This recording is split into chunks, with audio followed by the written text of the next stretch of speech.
nyaya iya yemaoveterian yakora moto. Last time ndakazvitaura panapa vanhu vakati iwe unongochingotaura zvinhu but sekutaura kwandakazvita ndo ndekereka zvatoita iko zvinezvi. Maoveterian group racho chairman wamaoveterian abudo ari kutaura zvake ega. Vari kutotaura kuti isusu hatine chekuita nezvazvo zvichitaurwa negroup rana uyu is comrade something Geza uyu.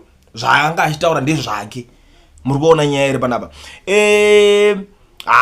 Panenge patoningirikinwa vanhu because pakambobuda guwa after that kapichinzi vanogona kungoikana vakutopiwa maoveterian vacho. Saka I'm sure kuti panogona kunge pane vaudzwa kuti imimi ndime vakuru kavemaningirikini itai so kana taura zvakati kana kuti kuita zvinongoitwa muZANU-PF zvaizvo zvekuti munhu wese anenge ari padhuze neningirikini anoita dzvene. You still remember kudhara vanhu vaingonzi tikuenda munhu ari kutonzi warohwa utawatawo sikuda ZANU-PF waikundorohwa vakuru vacho vaitotonga vasingazvizivi kuti kune munhu aroverwa izvozvo. Why? Because of father unzi vari kudefenda the revolution, vari kuprotecta kuti musangano urambe uri straight uchienda. Mukuzviona. So I think ndo imwe scenario inogona kunge yakaitika panapa. Because inini ndazongoona pakutoatakanwa. The Zimbabwe National Liberation War Veteran Association has distanced itself from Comrade Geza's recent call for President Mnangagwa's resignation, labeling his remarks as irresponsible and careless. Speaking at a press conference in Gweru, Chairman Comrade Sifas Ngube emphasized that the President Mnangagwa was democratically elected for a 5-year term and remains the legitimate leader of the Zimbabwe. Those who feel the president must resign must revisit the constitution. Ndo mashoko akabuda achitaura kamoto dzokera ku constitution because iye akaningirina pane kakumwe kakurasika kenyaya kari kuitika futi tikada kutarisa nyaya iyi. Inini nyaya hombe ndiri kunyanyoona iri kuitika iri kunyanyonetsa imwe yacho inyaya ya 2030 but this my veteran uya ana kutaura nyaya yachiningirikina ataiwa ava vanhu ngavapedze temu yavo because vakaita se vakaiswa zviri pamutemo paakunetsa unzwisisa ipapa apatone zvatone pamuromo izvi zvakunyatsonetsa unyazonzoti tonzwisisa zvipi pano maibata asi panenge pane kakuonesana kanenge kaitika kakupiringishana kanenge kaitika kemashoko ipapo bwari kuti aiwa uyu 5 years dzake dzakaningirina ngaramba aripo. Asi vanhu vazhinji hondo iripo ndeyekuti aiwa tisikuda kuti munhu aramba achita 2030. We understand kuti uyu akangoti uyu ngaresign izvezvi. Ana Geza kuti aiwa ngaresign izvezvi zvatokwana chichi mazviona. Maoveterian nacho kuti aiwa asi wedu hatisikuziva isu. Vanhu vamaoveterian vese but nyaya iripo ndeyaya yekunyebedzera kudzunga and chandinoziva inini I don't know kana zvizvi kuzonzi zvima association zvo kana munhu achikwanisa kuzobviswa ma association but what I know is kana vakatoenda kuhondo vese unongotongori muoveterian that thing hazvirabhike. Ndo zvandoziva izvozvo. Unokoza nyaya yacho kuti anenge abuda achitanga kukura musoro wacho anotanga kunzi ndada so uyu ngadai.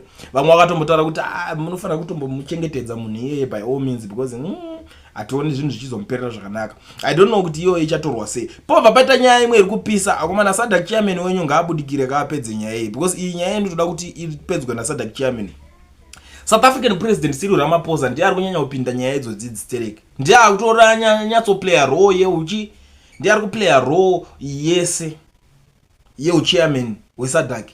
Iye asitombori yechairman wese but chairman amene kwatori vamwe nyeta vari palive kana kuti chi kuri kudzorerana mashoko patosvika pakutonzi South Africa kana ichitoda tikutodawo titori ready ngaitouya ihondo ikutaurwa inzi kana ichitoda ngaiuye iRwanda ikutaura izvozvo kuti kana ichitoda ngaiuye because Ramaposa akandifonera achindithreatena inini mukuzviona nenyaya iyoyo ichiti kuchozoitika chakati vari kuda kupretenda kunge vari kutamba peacemakers kuri kunetsa M23 yanetsa paDRC apa. Saka Kagame vari kutaura kuti aiwa nyaya kana muchitokwanisa kuya unogadzirisa zvinhu gadzirisai zvinhu zvipere handiti kwete nyaya yekuti vanhu vari kunge vachiurayiwa. Saka kuramba kuti vanhu ngavasasaurayiwe ndo nyaya iripo asi ari kuti South Africa kana ichida kugadzirisa zvinhu zvingaitoya igadzirise because tikutodawo kuti zvinhu zviite sei zvigadzirike. Pakaipa hama dzadiwa asi SADC chairman ndo vanotarisirwa kunge vachiningirina nyaya iyoyi. It's everywhere. Zvonzwisa tsitsi izvi. At the same time futi zvinochikisa because kwanza panotaura nyaya yehondo musanyanyise kudairira nyaya idzodzo munofanira kutanga kutoiramba pa social media chaipo mukatoona parotaura nyaya dzekuda kutotaura hondo rambai tangai kutojamuka even kana mukatoona leader wenyu ada kutosimudza musoro tangai kutojamuka because situation yeku Ukraine ne Russia I think mese makaiona haisi tombori haisi situation yekuti idiki haisitombori situation diki. Kagame wacho aribuda chiti iyi vanhu ve23 vamutaura marebels ndeve muDRC imomo havasi vanhu vangu havasi vanhu vemichi havasi vanhu vemuRwanda vanhu vekuDRC ikoko vagoita vanhu vangu papi. Ndo paakunetsa ipapo ndo pari kunetsa ipapo. Idzi nyaya idzi guys dzinoda kuti vanhu avatombogariswa pasi votaurirana zvinhu zviripo, because masoja at the end of the day ari kuenda achinoperera ikoko, especially eSouth Africa vakaenda vakanopedzwa ikoko vanga vaenda vacho kwakatofa nhamba yakati pari hota. Anyway gani bobuda mumbosara makateerera zviri panapa. Mondudzwa zvamuri kufunga in the comment section kana muchinge mapedza kulike nekuona. Makadi mose maZimbabweans hama dzangu eka kuvakanyika kunge tichibatsirana mupfungwa tichidzorana tose kuti tione kuti tingabude nei pamwe chete. Maona manje zvirapa mufunge ndezvokudai izvi nguva yose tikasaita zvinhu tiri mugwara ratinofanira kunge tichiteedzera zvinongonetsa chete pamberi apa hazviregedze kunetsa. Ndiri kuda kureva ndichiti ndanyora tsamba inini kuna the late former president vaMugabe ndichiti vadaidzire dialogue kuti vataure nevamwe muna 2016. Vasina kundipindura tsamba iyoyo ende vasina kuita sekukumbira kwandakaita kuti vaite dialogue iyoyo. Ndakanyora tsamba ndiri kudzokororazve ndakanyora tsamba kuna Speaker of Parliament ndichiti muZimbabwe ngatiregei kudzidzisa vanhu vedu kuti mutungamiriri anenge aripo anobviswa nechisimba. Izvo hazvisi izvo takatokanganisa stereki ipo paya nokuti hazvichatoperi zvakutongoramba yango process yekuramba tichingoita zvinhu saizvozvo. Right, vaMugabe vazobviswa manje musi wa 23 February 2018 ndichinyora ini tsamba kuna Honorable Chief Justice of the Supreme Court of Zimbabwe pamusoro penhau iyoyo yava the late vaMugabe kubviswa kwavakaitwa. Reference yetsamba iyoyo yakanga yakatizvo can justice be served please. Mazonaka nokuti nguva yese panofanira kujustify pane chine chaitika chese chofanira kujustifywa.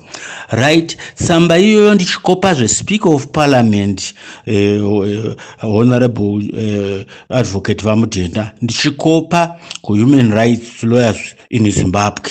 Tsamba iyoyo yakainda saizvozvizvi iyezvo tiri kungoramba tichingonetsana hazvipere izvi takatodyara mhodzi isiri iyo. Asi regai nditi isusu nhamo yedu yatinayo zvinezvi yatakatarisana nayo idambudziko diki so mufunge tikateedza nhoroondo yedu zvakanaka so tikateedza tese toisa musoro yedu toteedza nhoroondo yedu zvakanaka kuti titsvake kuti ndepapi pakavhiringika zvinhu zvedu togadzirisa tiri pamwe chete. Ndinofunga tinogona kufamba zvakanaka.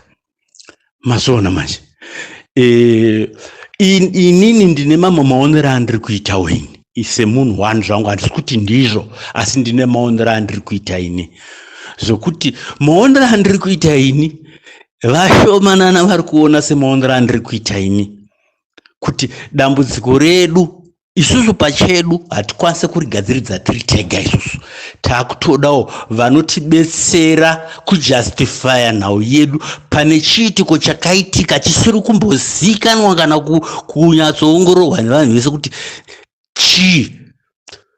Ipapo pakangonotigadzirizwe chete tatopedza, hazvimbonetsa izvi pasina kutomboti vanhu vapinda mustreet futi kana wanta togadzirisa tiri kupaziva kuti apo pakangoadreswa zvakanaka through kuUnited Nation uko ndo vanonojustify nhau yedu. Maona manje tikati titi isusu toite nezvematare emunomwa hatichaziva nekuti vamwe vari kuti hanzi matare ango ari kudzwa zvokuita. Saka kuti paine zvinozobuda padare ipapo vanhu vanopedzera vangoti vakaudzwa zvokuita. Saka tiri kuti isusu aiwa, isusu mazimbabwe tose maruling party nemaopposition parties totora nhau yedu isusu toinda nayo ku-United Nation ndokuno justifyiwa nhau yedu tichivapa zvandinazvo ndinazvo kuti chii chirikuda kuti chiitwe muno muzimbabwe kuti zvinhu zvedu zvifambe zvakanaka. Ende Zimbabwe iyoyi nekuindisa kwatini tichaita nhau yedu ichatozopedzera yatogadziridza maybe zvinhu zvepasi rino rese zviri kungonetsawo kwese kwesoko. Mazuva manje totogarisana zvakanaka murunyararo. Mutozona manje hazvimbonetsa kuti ushaye kuti oita sei mukurarama. I don't know. Mazuva manje zvokuti dai kwakuriko kuti president munhu anongonza anongoonekwa pese pese. Ini ndaikumbira kuti ndivaone zvangu nditaurawo navo zvangu ndivapo zvandinenge ndinazvo ndo president vacho varipo votora zvandinazvo kana kuti voregedza. Mazuva asi hazvisi nyore manje, hazvisi nyore nemweya yekufungirana iripo yekuti pamwe akazodai wozodi hati mazuva unopedzera unzi pamwe mezvo waruda kuita kuna president ende yeti aiwa unogoiteiko unoite chero ukaita zvaunoita izvozvo then zvozodi hapana chaunenge wambokwanisa. Mazuva ngatibatsiranei. Maona pane padikidiki pekuti tikangodzorera kungoti apo chete apo game off tatopedza nhau yedu yeZimbabwe pedza kuti tapedza totofamba zvedu zvakanaka muvhunge. Ndatenda zvangu.